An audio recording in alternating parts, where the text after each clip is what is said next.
آج ہمیں سنتوں کی کوئی پرواہ نہیں۔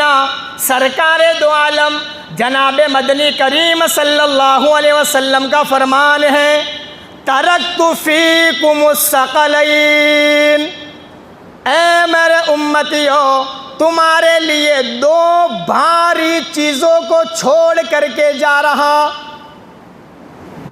وَمِن سَيِّئَاتِ أَعْمَالِنَا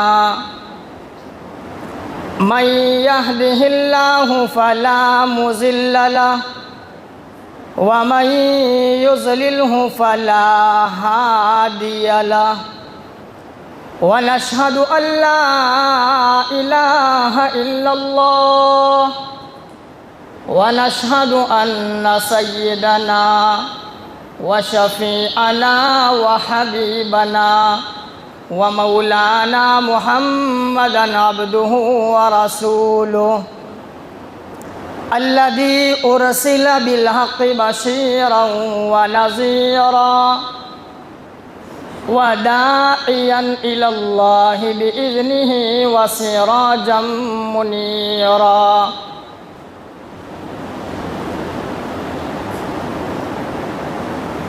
اما بعد فاعوذ باللہ من الشیطان الرجیم، بسم اللہ الرحمن الرحیم.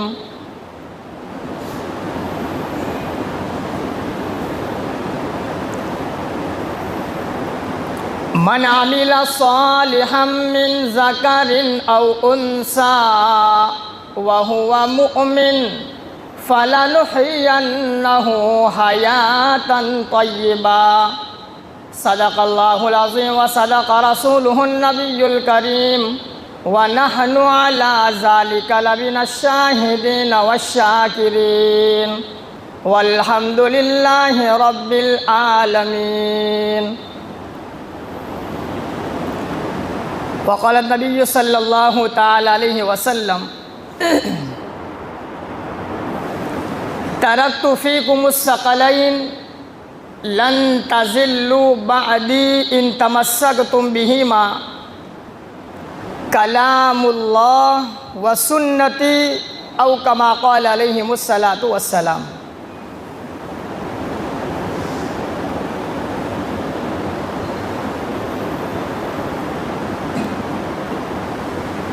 نام محمد سے دلوں کو سرور ملتا ہے،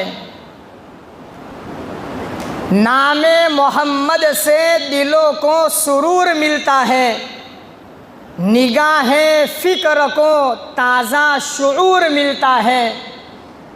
نصیب کیسا بھی ہو واسطہ محمد کا دے کر، نصیب کیسا بھی ہو وسیلہ احمد کا دے کر، خدا سے جو بھی مانگو خدا ضرور دیتا ہے. دنیا نے دین کو بلا رکھا ہے، غفلت کی نیند سب کو سلا رکھا ہے. اس دور میں خوش نصیب ہے وہ اکبر، اس دور میں خوش نصیب ہے وہ اکبر جس نے اس دور میں قرآن کریم کو کھلا رکھا ہے. مومن کا ہے یہ کردار، مومن کی ہے یہ پہچان، مومن کا ہے یہ کردار، مومن کی ہے یہ پہچان. اخلاص میں ہو روح تو اعمال میں ہو جان، ایمان کی چنگاری ہو ہمارے تڑپتے ہوئے دل میں، ایمان کی چنگاری ہو ہمارے تڑپتے ہوئے دل میں. ایک ہاتھ میں نبی کا فرمان تو ایک ہاتھ میں اللہ کا قرآن. میرے محترم عزیز بھائیوں، بزرگ اور دوستوں،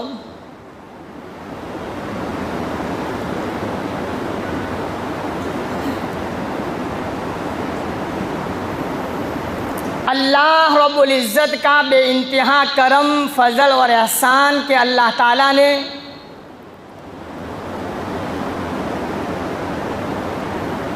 جناب محمد الرسول اللہ صلی اللہ علیہ وسلم کا اللہ نے ہمیں امتی بنا کر پیدا فرمایا۔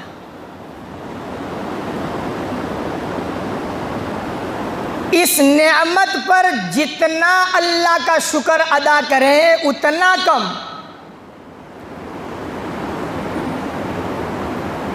آج ہمیں اس کا احساس نہیں ہے۔ نبیوں نے دعائیں کی ہے، اللہ ہمیں نبی نہ بنائے کوئی بات نہیں، اپنے محبوب کا تو ہمیں امتی بنا لے۔ کئی سارے نبیوں نے یہ دعائیں فرمائی ہیں، بغیر مانگے، بغیر دعا کی ہوئے اتنی بڑی اللہ نے نعمت عطا فرمائی، لیکن آج افسوس ہے کہ ہمیں اس نعمت کا کوئی اندازہ نہیں ہے۔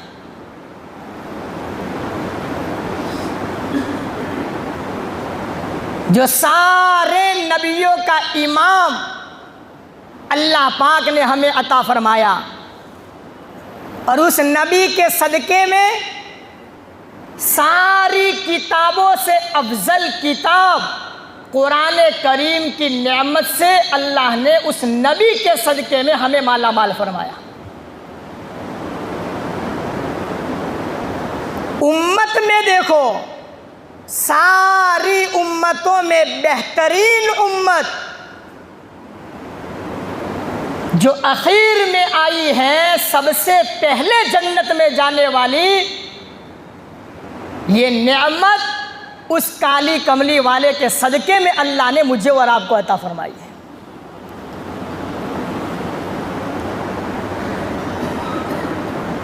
کالی کملی والے امام الانبیاء، محبوب کبریا، تاجدار مدینہ، سرکار دو عالم جناب مدنی کریم صلی اللہ علیہ وسلم کا فرمان ہے، مفہوم ہے، کل قیامت والا دن ہوگا، نفسا نفسی کا عالم ہوگا، ہر کوئی اپنے گناہوں کے بدولت پسینے کے اندر میں ڈوبا ہوگا، انبیاء بھی نفسی نفسی کا بول بول رہی ہوں گے، زمین تانبے کی، سورج ایک بالشت اوپر ہوگا، اللہ نے میزان کو لٹکایا ہوگا، تلوار سے زیادہ باریک، تلوار سے زیادہ تیز، بال سے بھی زیادہ باریک اللہ نے رب العزت نے وہاں پل صراط کو قائم کیا ہوگا۔ وَأُزْلِفَتِ الْجَنَّةُ لِلْمُتَّقِينَ، جنت بھی ہماری آنکھوں کے سامنے ہوگی۔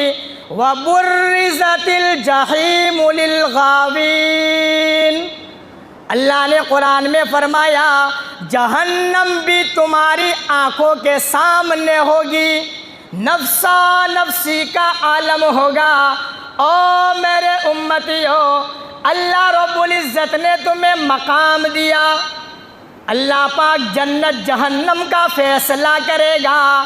جب تک میری امت جنت میں نہیں چلی جاتی، تب تک اللہ کسی بھی امت کو جنت میں داخلہ نصیب نہیں کرنے والا۔ اللہ کے نبی علیہ السلام کا فرمان مفہوم ہے، میری امت قیامت والے دن سب سے پہلے جنت کے اندر میں جائے گی۔ یہ مقام ہمارے نبی کے صدقے میں اللہ نے عطا فرمایا، اور آج افسوس ہے اس نبی کے صدقے میں جو ملا، آج ہماری زندگی میں ہمیں اس کی کوئی پرواہ نہیں ہے، ناقدری ہے۔ حالانکہ کالی کملی والے محمد عربی نے فرمایا، او میرے امتی، فتنوں کا دور دورہ ہوگا، ظلم سروں سے اوپر ہوگا، ہر طرف ایمان بچانا بڑا مشکل ہوگا۔ او میرے امتی، ایک میری سنت اگر تو زندہ کر لے گا، من سن سنتی، عند فساد امتی فلہ اجر مئت شہید۔ فتنے کے دور میں ایک میری سنت زندہ کرنے والا اللہ تعالیٰ 100 شہیدوں کے برابر ثواب عطا فرمائے گا۔ ایک سنت ادا کر لے، اللہ 100 شہیدوں کے برابر تجھے ثواب عطا فرمائے۔ آج ہمیں سنتوں کی کوئی پرواہ نہیں۔ دن میں 100 مرتبہ مسجد میں آتے ہیں، آنے جانے کی سنت ہمیں یاد نہیں۔ 10 مرتبہ دن میں کھاتے ہیں، کھانا کھانے اور بعد کی سنتوں کا ہمیں احساس نہیں۔ شادی بیاہ کی خوشیاں آئی، سنتوں کے جنازے نکال دیے۔ بھائی سنت ہے، میرے نبی نے یہ بتایا ہے۔ مول صاحب زندگی میں ایک مرتبہ شادی کرنی ہے، ابھی کیا سنتوں کی رٹ لگائی ہے؟ جو کرنا ہے کرنے دو، بعد میں توبہ کر لیں گے۔ خدائے پاک کی قسم، جن خوشیوں میں نبی کا سنت طریقہ نہ ہو، کتنا بھی تو خرچہ کر ڈال، اللہ تیری اس خوشی میں کبھی برکت عطا نہیں فرمائے گا۔ عمل چھوٹا ہو، سنت اگر تیرے اس عمل میں ہے، میرے نبی نے فرمایا دنیا کچھ بھی سمجھے گی، اللہ تیرے اس عمل میں وہ برکت دے گا کہ دنیا والے اپنے منہ میں انگلیاں ڈالنے پر مجبور ہو جائیں گے۔ سنت کی اللہ رب العزت نے یہ نورانیت رکھی ہے۔ قرآن کریم اللہ نے عطا فرمایا، امام الانبیاء محبوب کبریا تاجدار مدینہ سرکار دو عالم جناب مدنی کریم صلی اللہ علیہ وسلم کا فرمان ہے، ترکت فیکم الثقلین، اے میرے امتیو تمہارے لیے 2 بھاری چیزوں کو چھوڑ کر کے جا رہا۔ بڑی بھاری چیزیں ہیں، ہاں تمہارے لیے چھوڑ کے جا رہا۔ لن تضلوا بعدی ان تمسکتم بہما، اگر تم نے 2 چیزوں کو پکڑ لیا، سینے سے لگا دیا، سروں کے اوپر میں رکھ دیا، خوشی کے موقع پر، غمی کے موقع پر، گھر میں، بازار میں، سفر میں اور حضر میں، 2 چیزوں کو تو نے مضبوطی سے پکڑ لیا، اے میرے امتی، میں محمد بن عبداللہ کا وعدہ ہے، لن تضلوا بعدی، میرے دنیا سے جانے کے بعد کوئی تجھے گمراہ نہیں کر سکتا، کوئی تجھے ذلیل نہیں کر سکتا، کوئی بھی تجھے دنیا میں رسوا نہیں کر سکتا۔ اللہ کے نبی علیہ السلام نے 2 چیزیں دی اور وعدہ فرمایا، کلام اللہ و سنتی، اللہ کا کلام ہے، قرآن کریم ہے، ان ھذا القرآن یہدی للتی ہی اقوم، اے امت محمدیہ تجھے کیا پتہ قرآن کتنی بڑی دولت ہے۔ اللہ نے فرمایا قرآن میرا وہ کلام ہے، میری وہ دولت ہے، سیدھا راستہ دکھانے والی، جنت میں لے جانے والی، دنیا آخرت میں کامیاب کرنے والی، مرتے وقت کلمہ محمدی زبان پر لانے والی، قبر کے گھڑے کو جنت کا باغ بنانے والی، آخرت میں اللہ کے عذاب سے بچا کر جنت کی نعمتوں میں پہنچانے والی، ان ھذا القرآن، اللہ نے یہ قرآن اس محمد عربی کے صدقے میں تجھے عطا فرمائی ہے۔ آج ہمارا قرآن سے کیا رویہ ہے؟ نبی نے فرمایا 2 چیزیں پکڑ کر کے رکھنا، دنیا کی کوئی طاقت تجھے گمراہ نہیں کر سکتی، ذلیل نہیں کر سکتی، رسوا نہیں کر سکتی۔ اگر آج کا مسلمان دنیا میں ذلیل ہے، آج کا مسلمان دنیا میں پریشان ہے، آج کا مسلمان دنیا میں گمراہ ہے، خدائے پاک کی قسم یہ قرآن اور نبی کے سنتوں کے جنازے نکالنے کی وجہ سے بالائے طاق رکھ دیا۔ رمضان سے رمضان آیا تب قرآن کھولا۔ ایک بستی تھی، وہاں علماء کرام کا آنا جانا کم ہوتا تھا، بہت کم علماء آتے تھے۔ خاص طور پر رمضان کے مہینے میں علماء کرام اس بستی میں آتے تھے۔ ایک مرتبہ ایک بہت بڑے اللہ کے ولی اس بستی میں آئے، لوگوں نے دعوتوں کا سلسلہ شروع کر دیا۔ ایک گھر تھا، اس گھر میں خالص میاں بی بی رہتے تھے۔ ان دونوں نے مشورہ کیا، بہت بڑے اللہ کے ولی آئے ہیں، ہماری بستی میں ٹھہرنے والے ہیں، لاؤ ذرا ہم اس اللہ کے ولی کی ذرا دعوت کر لیں۔ میاں بی بی راضی ہو گئے، مولانا کو دعوت دی۔ حضرت ان میاں بی بی کے گھر پر کھانا کھانے کے لیے تشریف لائے، بیڈ روم میں بٹھایا، بڑا اکرام کیا، بہترین کھانا بنایا۔ حضرت کھانا کھا کر اس گھر میں سے باہر نکلے اور اپنی جگہ کی طرف لوٹ گئے۔ حضرت کو گھر میں سے جانے کے بعد بیوی اس بیڈ روم میں آئے جہاں اللہ کے ولی بیٹھے ہوئے تھے۔ آ کر کے ادھر ادھر دیکھا اور زور زور سے رونے لگی۔ میاں پوچھنے لگا، بھئی کیوں رو رہی ہو، کیا مسئلہ بن گیا؟ وہ بیوی کہنے لگی کہ میں نے اس بیڈ روم میں اس پلنگ پر تکیے کے نیچے بہت بڑا پیسوں کا گٹھر رکھا تھا، اور ابھی میں دیکھ رہی ہوں کہ وہ گٹھر نہیں ہے، شاید وہ مولانا لے کر چلے گئے، چوری کر لی ہے۔ اب میاں کہنے لگے، بھائی وہ تو بڑے اللہ کے ولی ہیں، بڑے عالم ہیں، کئی دنوں بعد بستی میں آئے ہیں، ہم ان کو کیسے کہہ سکتے ہیں، چل چھوڑ جانے دے، کوئی دقت نہیں ہے، دوبارہ حضرت آئیں گے تو پھر پوچھ لیں گے۔ بیوی نے صبر کر لیا، میاں نے کچھ نہ کہا۔ یوں کرتے کرتے کرتے سال گزر گیا، دوسرا رمضان آیا، وہ اللہ کے ولی پھر اس بستی میں آئے۔ میاں بیوی نے مشورہ کیا، لاؤ اس اللہ کے ولی کو ہم بھی دعوت دے دیں، اور کھاتے کھاتے ذرا وہ گزشتہ سال کے پیسوں کا بھی مذاکرہ کر لیں گے۔ اللہ کے ولی کو دعوت دی، وہ حضرت آئے، میاں بیوی نے بہترین کھانا بنایا۔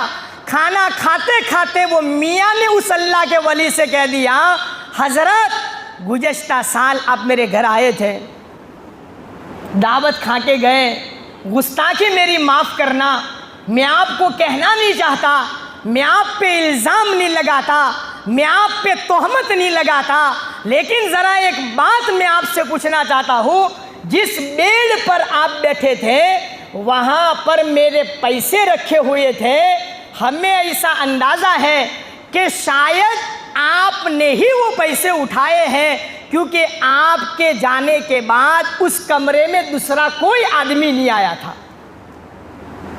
جب میاں نے اللہ کے ولی کو یہ بات کہی تو وہ رونے لگے، آنسو آنکھوں میں سے آنے لگے اور ہنچکیاں بند ہو گئی۔ کھانے بیٹھے تھے، کھانا کھانا روک دیا۔ میاں نے کہا، حضرت معاف کرنا، بڑی میں نے آپ کی گستاخی کر لی، کیوں آپ رو رہے ہو؟ اللہ کے ولی نے فرمایا، بھائی میں اس لیے نہیں رو رہا کہ آپ نے مجھ پہ تہمت لگائی ہے، میں اس لیے نہیں رو رہا کہ آپ نے میرے سامنے یہ بات رکھی ہے، میں رو اس لیے رہا ہوں کہ جب میں آپ کے گھر میں آیا، آپ نے پنکھا چالو کیا، وہ پیسے بستر کے اوپر میں رکھے ہوئے تھے، پنکھے کی ہوا کی وجہ سے پیسوں کی نوٹیں ادھر ادھر بکھر رہی تھی، میں نے وہ سارے پیسوں کو جمع کیا اور آپ کے اس بیڈ روم کے تاکچے میں جو قرآن کریم رکھا تھا اس کے اندر میں نے وہ پیسوں کو رکھ دیا تھا. میں رو اس لیے رہا ہوں, بڑا افسوس ہے پورا سال گزر گیا, میاں بی بی میں سے ایک نے بھی قرآن کریم کو ہاتھ میں لے کر قرآن کی تلاوت نہیں فرمائی ہے. اللہ اکبر کبیرہ. ہاں, ہمارا یہ رویہ قرآن کے ساتھ میں ہے, یہ معاملہ قرآن کے ساتھ میں ہے. سال پر سال گزر جائے, قرآن لے کر کے پکڑنے کی توفیق نہ ہو, اور ہم پھر رونا روتے ہیں. ہمارے اوپر میں ظلم ہے, ہمارے اوپر میں حالات ہیں, ہمارے اوپر میں پریشانیاں ہیں. خدائے پاک کی قسم, یہ ظلم, یہ حالات, یہ بارش کے موسم میں بارش کا نہ آنا, یہ دنیا کے اندر میں فتنوں کا آنا, یہ سارا کا سارا اللہ کی ناراضگی کی نشانی ہے. ہمیں چاہیے ہم وہ کریں جو کالی کملی والے نے ہمیں بتایا, ہم وہ پکڑے جو نبی نے ہمیں جو ہے ہمارے نبی ہم کو دے کر کے گئے ہیں. اس راستے پر آ جائے جو راستہ اللہ کے محبوب نے ہمیں بتایا ہے, اسی میں اللہ پاک نے ہم سب کی دنیا آخرت کی کامیابی کو چھپا کر کے رکھا ہے. دنیا والوں کا رونا رونا چھوڑ دو, اللہ سے بڑا دنیا میں اور آخرت میں کوئی نہیں ہے. وہ اللہ وہی اللہ ہے, وہ بوڑھا نہیں ہو گیا, ختم نہیں ہو گیا, وہ جنت جہنم کو لے کر کے بیٹھا ہے, کل فیصلہ کرنے والا ہے, لا زوال ہے, ابد الآباد ہے, ہمیشہ سے ہے, ہمیشہ ہمیش اس کی ذات رہنے والی ہے. اس کو پکڑو, اس کو اپنے سینے سے لگاؤ, اس نے جو دیا اس پر عمل کرنے والے بن جاؤ. اللہ دنیا کے اندر میں عزت کی دولت سے مالا مال فرمائے گا, یہ اللہ کا وعدہ ہے. اللہ رب العزت نے جو نعمتیں دی ہیں ان نعمتوں کی قدردانی کرو. جو قرآن نے کہا اس قرآن کریم کے اوپر میں عمل کرنے والے بنو. قرآن میں اللہ نے فرمایا حلال کماؤ, حرام سے اپنے آپ کو بچاؤ, جائز راستے پر خرچ کرو, ناجائز راستوں سے اپنے آپ کو بچاؤ. جس نے یہ کر دیا اللہ اس کے لیے جنت کو واجب کر دیتا ہے.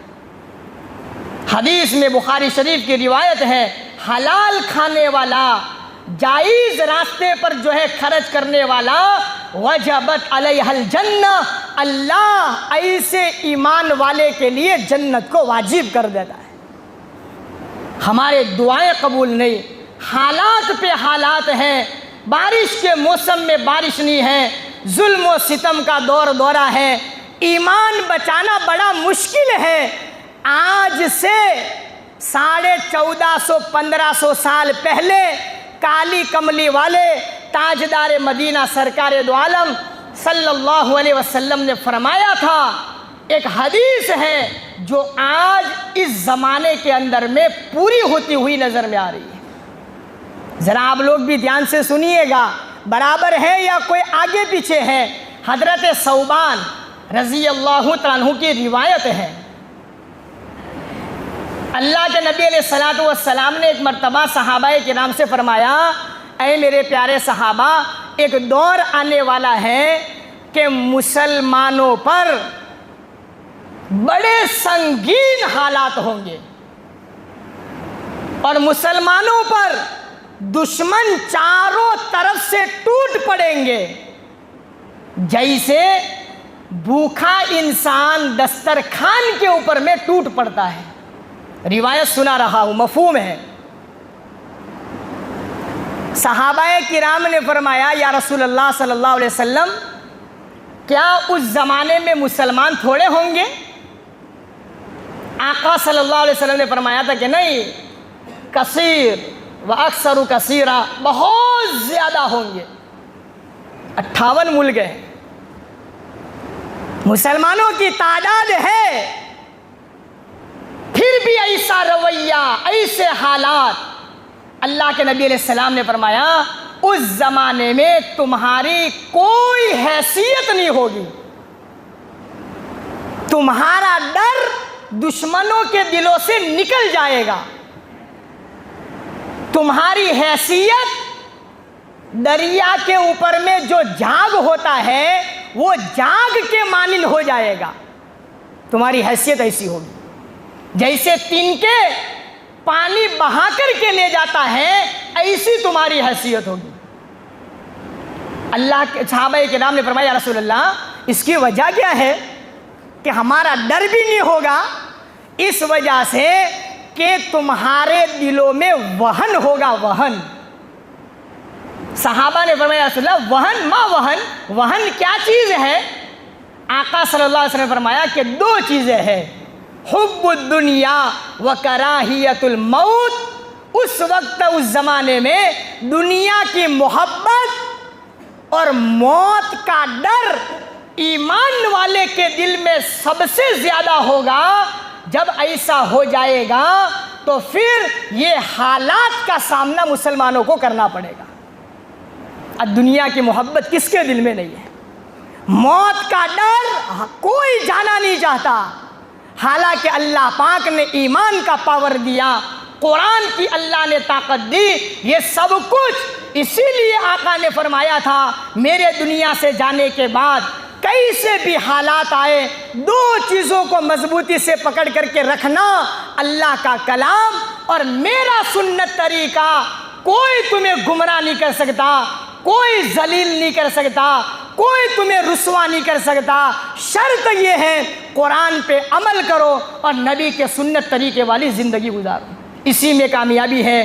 یہی میرے نبی کا پیغام ہے. محرم الحرام کا یہ پیغام ہے. اسی کو کرنا ہے، کرتے کرتے مرنا ہے، مرتے دم تک سنت شریعت کے اوپر میں عمل کرنا ہے. اللہ موت تک عمل کرنے کی توفیق عطا فرمائے.